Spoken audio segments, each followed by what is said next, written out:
কতটি কুমড়ো একসাথে পেড়েছি আপনারা চাইলেই দেখতে পারবেন। কত বড় বড় কুমড়ো, ঝাড়ের কুমড়ো, নিজের ঝাড়ের কুমড়ো। এই আপনারা দেখতে পাচ্ছেন, এই দেখেন কত বড় বড় পাকা কুমড়ো। পাকা কুমড়ো দিয়ে কীভাবে এই কুরমা মুরব্বা তৈরি হয় আমি আপনাদেরকে আরেকটি ভিডিওয়ে জানিয়ে দেব। শুভ সকাল বন্ধুগণ, আজকে আবারও নিয়ে এসেছি আমার সেই কুমড়োর বাগানে। তো আজকে কিছু পাকা কুমড়ো পাড়া হবে। পাকা কুমড়ো থেকে কীভাবে কুরমা তৈরি হয় আমি নেক্সট ভিডিওতে আপনাদের দেখিয়ে দেবো। এবারে পাকা কুমড়ো কীভাবে পাড়া হচ্ছে, কতটি কুমড়ো আমার একটি ঝাড় থেকে ধরেছে, আপনারা ভিডিওর সাথে থাকলে দেখতে পারবেন।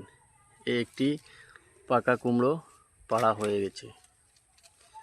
পাকা কুমড়ো দিয়ে অনেক ধরনের খাবার আমরা তৈরি করতে পারি। এই আপনারা দেখতে পাচ্ছেন একটি কেটেছি, আরও কাটবো, আপনারা ভিডিওতে সাথে থাকবেন। এই আরও একটি কুমড়ো কাটা হচ্ছে, পাড়া হচ্ছে, আপনারা দেখবেন এই কিভাবে। হ্যাঁ, এই দেখেন, এই আরও একটি পাকা কুমড়ো। এই এবারে হলো দুটি, তো আপনারা সাথে থাকবেন, দেখবেন কটি পাড়া হয়।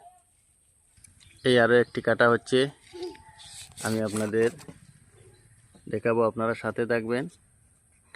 আমার মা পারতেছেন, এই কুমড়োর ঝাড়টি উনি লাগিয়েছিলেন আমার মা, তো আজকে উনি পারছেন পাকা কুমড়ো।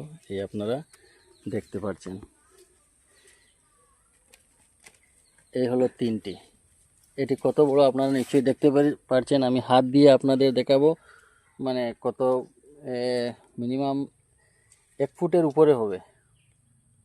পাড়া হচ্ছে 4 নম্বরটি পাকা কুমড়ো। পাকা কুমড়ো দিয়ে একটি খুরমা, এই আমরা গুয়াহাটি শহরে বা মুম্বাই বা সাউথ ইন্ডিয়াতে আমরা এই কুমড়োর মুরব্বা বলে।